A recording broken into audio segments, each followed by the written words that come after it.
Kembali lagi bersama saya Abu Marlo di Cahaya Hati Antv. Oke, kita lanjutkan pembahasan kita. Sebelumnya tadi saya memiliki pertanyaan.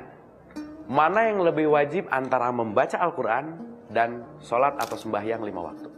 Oke, dan tadi telah dikumandangkan surat 29 ayat 45 ini, Al-Ankabut ayat 45 ini. Tapi mari kita dengarkan terjemahannya supaya kita paham. Silakan. Bacalah apa yang telah diwahyukan kepadamu, yaitu Alkitab Al-Quran, dan dirikanlah sholat. Oke, tahan dulu sebentar.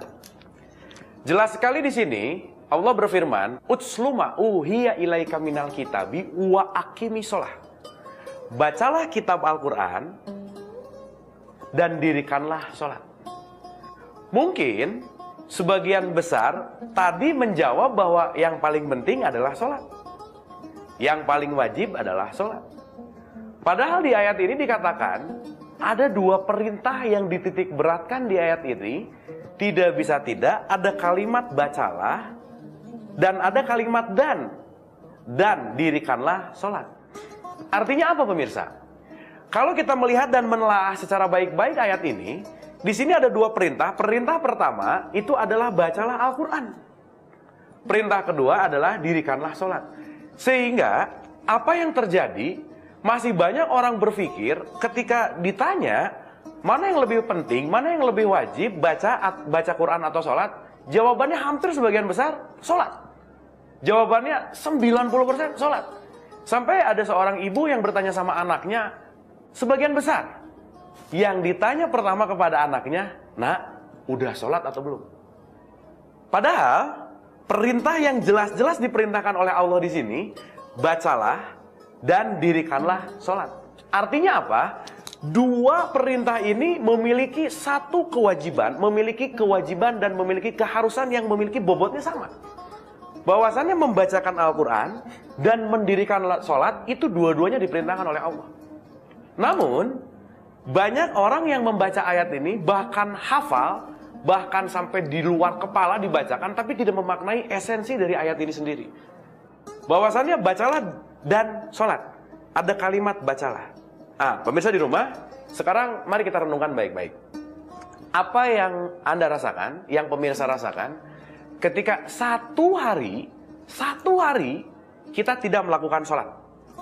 Dan saya yakin jawaban pemirsa di rumah pasti punya perasaan, nggak enak hati. Atau pasti punya perasaan berdosa. Atau pasti punya perasaan, gimana ya, karena sholat itu kewajiban ya saya harus ngerjain. Dan hampir kebanyakan jawaban ketika saya tanya, satu hari tidak sholat, pasti kita merasa tidak enak hati, begitu. Tapi pertanyaan berikutnya, apa yang pemirsa rasakan ketika satu hari kita tidak membuka, melihat, membaca Al-Quran?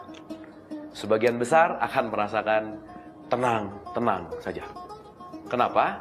Karena selama ini paradigma yang ada di dalam benak pikiran kita adalah yang paling penting sholat. Yang terpenting sholat. Padahal sekali lagi di ayat ini dikatakan bahwasannya Utsluma uhiya ilaika minal kitabi wa aqimi sholah. Bacalah dan dirikanlah sholat. Sehingga mau tidak mau, suka tidak suka, langkah pertama terhadap Al-Quran ini, apa yang harus kita lakukan adalah kita harus selalu membaca Al-Quran. Tapi pertanyaannya, kalau kita baru hanya membaca, mari kita renungkan baik-baik. Pemirsa di rumah, sudah berapa lama kita membaca Al-Quran? Sudah berapa lama kita belajar membaca Al-Quran? Tapi kalau kita hanya berhenti di tahapan membaca, boleh jadi hari ini kita baru hanya membunyikan huruf Al-Quran. Quran ini baru dibunyikan diulang-ulang, tapi boleh jadi belum menjadi aplikasi di dalam hidup kita, karena selama ini boleh jadi kita baru bunyi.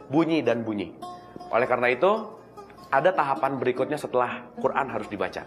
Tahapan berikutnya ini adalah penting sekali, dan pemirsa di rumah, kita akan membahas tahapan berikutnya setelah membaca, setelah yang satu ini.